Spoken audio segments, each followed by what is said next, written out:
The 1970s saw Hollywood greenlight dark, uncomfortable films about toxic masculinity, broken justice systems, and existential dread, then panic when audiences stayed home. Studios hacked finished cuts, buried theatrical releases, and watched millions disappear at the box office. Decades later, film schools teach these commercial disasters as masterpieces that were simply too honest for their time. Carnal Knowledge showed up in 1971 and immediately made everyone deeply uncomfortable by following college friends, Jonathan and Sandy, from their naive university days through middle-age disillusionment, watching them compete for women, cycle through marriages and affairs, and slowly reveal the toxic insecurity underneath every romantic gesture. Mike Nichols directed Jack Nicholson and Art Garfunkel through relationships that curdle into power games, where neither man can see women as actual human beings, and the film refused to give audiences any redemption or growth. Just two men completely destroyed by their own emotional limitations. Anne Margaret committed so intensely to playing the troubled Bobby that the role left permanent psychological marks. She admitted 2 years later,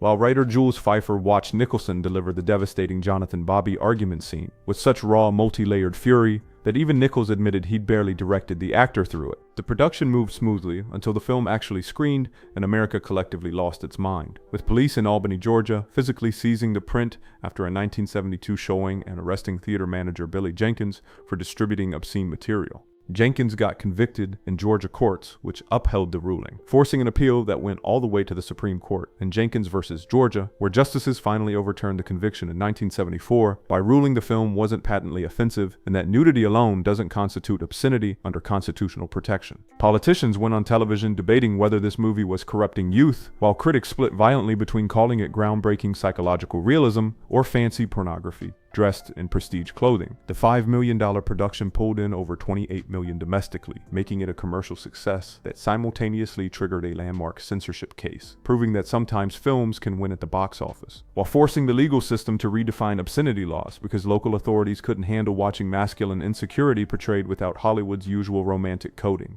The long goodbye arrived in 1973 as Robert Altman's deliberate attempt to destroy classic detective movies by setting the entire genre on fire. Private Eye Philip Marlowe gets dragged into chaos when his friend Terry Lennox needs a ride to Mexico at 3 in the morning, and after Marlowe drops him off, cops arrest him because Terry's wife turned up murdered, leading Marlowe through a sun-bleached Los Angeles where nobody follows noir rules anymore, and being decent just makes you the punchline. Elliot Gould played Marlowe like he'd just woken from an unwanted nap, mumbling to himself and improvising dialogue in ways that created constant tension with Altman over how the character should work, with Gould pushing for naturalistic offbeat performances, while Altman wanted satirical balance that made the detective a loser instead of a hero. United Artists president David Picker watched the first cut and felt genuine panic because they'd expected a conventional thriller, but got Altman's unconventional neo-noir that didn't fit any marketing model, demanding re-edits that would make it more mainstream and commercial. Sterling Hayden played the tortured writer, while battling alcoholism that caused him to disappear from set for hours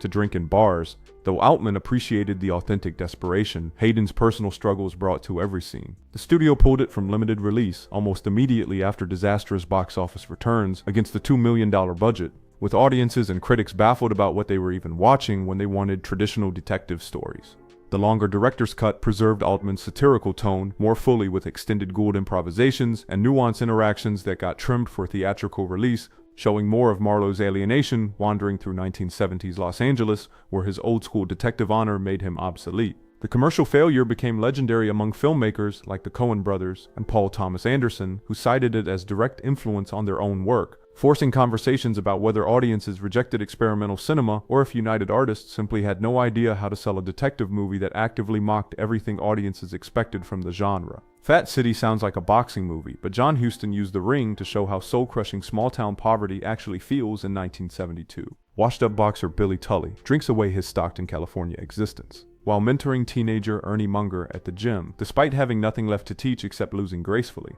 And both men get trapped in cycles where victories feel hollow and defeats confirm what they already knew about themselves. Susan Tyrrell dove so deep into playing alcoholic girlfriend Oma that the emotional toll triggered her locking herself in her trailer for hours, with Huston eventually going to check on her and gently asking if she was ready to come out in his signature tough love approach that revealed surprising care beneath his harsh reputation. Stacy Keach stayed in character as Billy throughout production, maintaining the boxer's brooding, defeated disposition between takes in ways crew witnessed constantly, helping sustain the film's bleak atmosphere through sheer commitment to embodying exhaustion. Huston encouraged real drinking during bar scenes to increase authenticity, creating conditions where Terrell and Keach appeared visibly drunk on camera because they actually were, and some crew and cast complained about the practice, citing health and professionalism concerns that Huston ignored. Columbia Pictures faced challenges securing wide release because theater chains refused to show the film, fearing its uncompromising depiction of alcoholism, poverty, and desperation would alienate audiences looking for lighter entertainment instead of being forced to watch life grind people into dust. The genius came from Huston filming boxing like just another brutal day job, where even winning barely covers rent and every punch steals pieces that never come back, creating something so raw that Tyrell scored an Oscar nomination despite the experience rattling her permanently. Critics and moral watchdogs freaked out over the unflinching honesty about broken marriages and young people getting exploited by a system that profits from their desperation, making the film a lightning rod for debates about whether cinema should reflect ugly reality or provide escape from it, proving that sometimes the most important movies are ones that refuse to sugarcoat how the American dream grinds through working-class bodies and spits out the broken remains. The Passenger became the most famous movie nobody could actually watch for decades, and the wildest part is Jack Nicholson essentially held it hostage himself after MGM butchered it. Burned-out journalist David Locke discovers a dead arms dealer in the next hotel room while covering Chad's civil war and switches their identities, thinking he's escaping his failed life. Except now, he's fulfilling illegal weapons deals across Spain while being hunted by his abandoned wife and dangerous criminals. Director Michelangelo Antonioni built an entire hotel location just to execute the famous 7-minute tracking shot that became production legend, taking 11 days to complete, mostly because wind kept ruining takes while Antonioni managed every technical aspect from a van filled with monitors and microphones. Nicholson clashed with Antonioni's instinctual directing approach that frustrated the pragmatic actor, leading to intense creative disagreements where Nicholson ultimately respected the vision despite finding the process maddening. Antonioni's original cut ran nearly 4 hours before editor Franco Arcali trimmed it to 2.5 hours, then MGM demanded a version under 2 hours for American release, hacking out about 20 minutes, including Locke's London return and expanded sequences showing Rachel's infidelity with more Steven Berkoff screen time. That longer version described in Antonioni's The Architecture of Vision doesn't exist in any publicly available prints, despite restoration advocates searching archives for decades, making it one of cinema's lost holy grails. After the initial release flopped, Nicholson acquired the rights from MGM as compensation for a separate abandoned project in the late 70s, then kept the film out of circulation because he felt the studio had mishandled it and wanted protection from further corporate skullduggery rather than letting it get exploited again. Nicholson held those rights for over 2 decades before Sony Pictures Classics finally offered respectful restoration and re-release in 2003. Turning the film's unavailability into mythic status, where every rare screening felt like witnessing forbidden art. The disappearance created obsessive devotees who swapped stories about tracking down copies like buried treasure, transforming a commercial failure into a cautionary tale about how studios panic when faced with slow European existentialism, and how one actor's protective instinct can accidentally create legendary scarcity that makes a film more valuable through absence than any marketing campaign could achieve through presence. Straight Time became the most soul-crushing crime movie ever made when Dustin Hoffman decided to show how the parole system manufactures the criminals it claims to prevent in 1978. Ex-con Max Dembo tries going straight after 6 years in prison, landing a cannery job, and starting something real with employment clerk Jenny, who believes in him,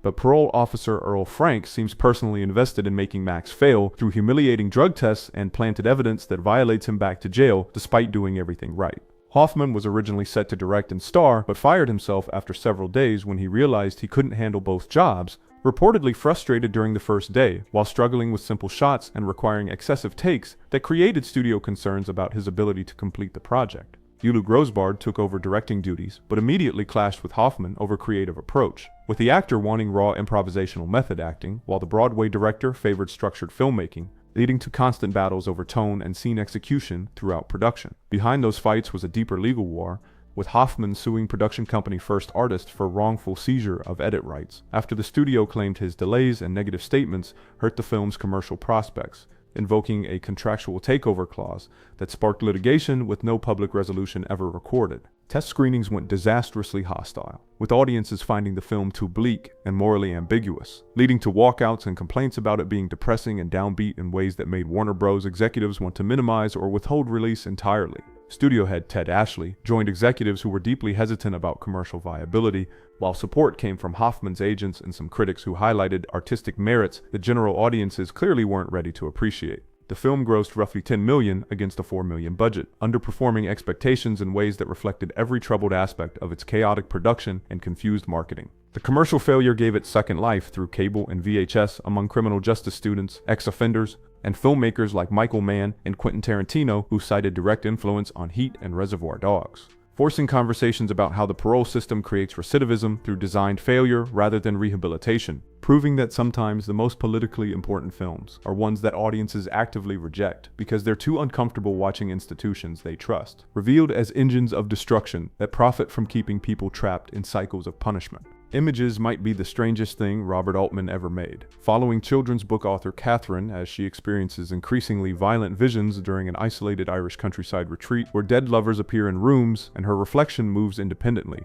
Altman deliberately kept everything ambiguous, so audiences stayed trapped in Catherine's fractured perception where supernatural and psychological collapse became indistinguishable, refusing to clarify what was real breakdown versus actual haunting. Susanna York threw herself so completely into Catherine's descent that the performance nearly destroyed her, keeping herself isolated on set and documenting anxieties and diary entries, while sometimes refusing to speak to other actors for days. As Altman encouraged her unpredictable behavior, the director deliberately destabilized York by changing sets overnight and encouraging her to improvise breakdown scenes without warning co-stars, creating an atmosphere crew members later described as teetering between genius filmmaking and psychological cruelty. Altman's original cut reportedly ran 30 minutes longer, with even more surreal dream sequences, but test audiences walked out in confusion, and Columbia Pictures demanded hacks to make it less European for American viewers, cutting imagery and sequences that executives feared would completely alienate mainstream audiences. When Images released, critics were baffled and theaters emptied almost immediately,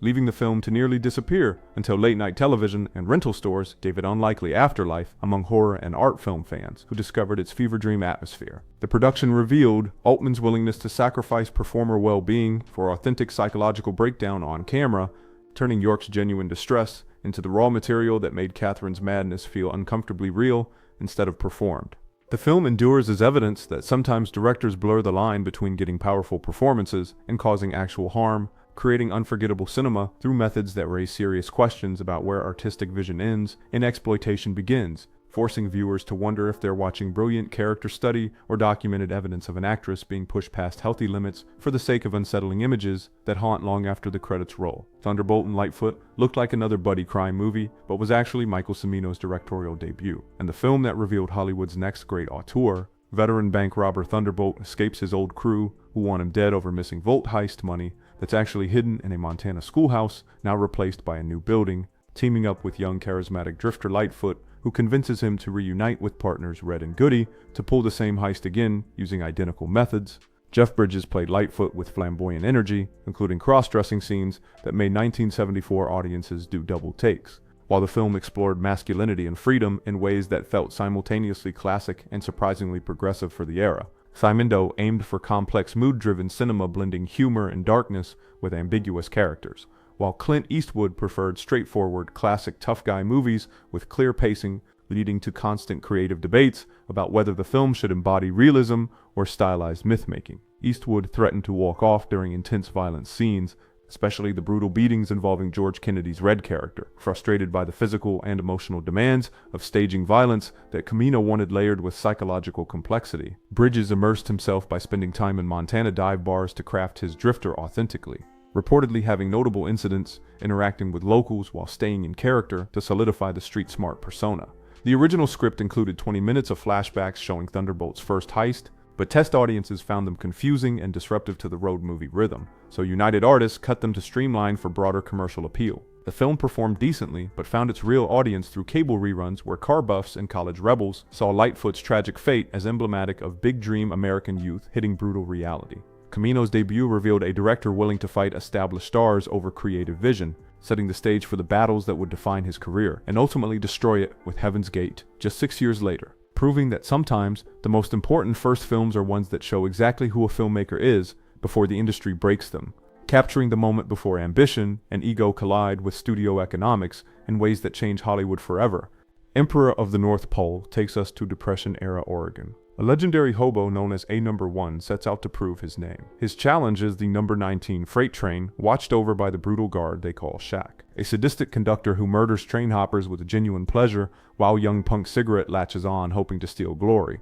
Lee Marvin and Ernest Borgnine turned their on-screen violence into real offset competition, refusing stunt doubles and insisting their climactic brawl atop freight cars be as realistic as possible, leading to actual fights that caused minor bruises and scratches before crew members intervened to stop the heated physical confrontations. Director Robert Aldrich let them go at it, knowing their genuine rivalry was creating something raw, with Marvin later joking he got paid to fight like an alley cat, while admitting Borgnine's endurance left him genuinely impressed and physically drained. Keith Carradine faced his trial by fire at 23. Filming risky scenes where he nearly fell from moving trains during high-speed sequences climbing near the engine, with proximity to danger alarming crew enough to require immediate safety intervention. The real disaster came from the title itself, which confused audiences into thinking the movie was about Arctic adventures or children's stories instead of Depression-era violence, killing the box office so badly that Fox panicked and re-released it as Emperor of the North with two completely different marketing campaigns. One campaign promoted authentic Depression-era hobo drama, while the other emphasized violent revenge and star power, creating conflicting messages that confused potential viewers and harmed commercial prospects even further. The title change came too late to save anything, with the film flopping commercially despite the brutal physical commitment from its stars. What makes the disaster fascinating is how the misunderstood title became the film's mythic confusion, with critics and students spending decades dissecting hobo slang and arguing whether the original name was brilliant poetry or commercial suicide, transforming a marketing catastrophe into the exact kind of legendary debate that made rediscovering the film feel like uncovering forbidden knowledge about America's forgotten underclass and the Depression-era code that governed men who rode the rails when society had already thrown them away.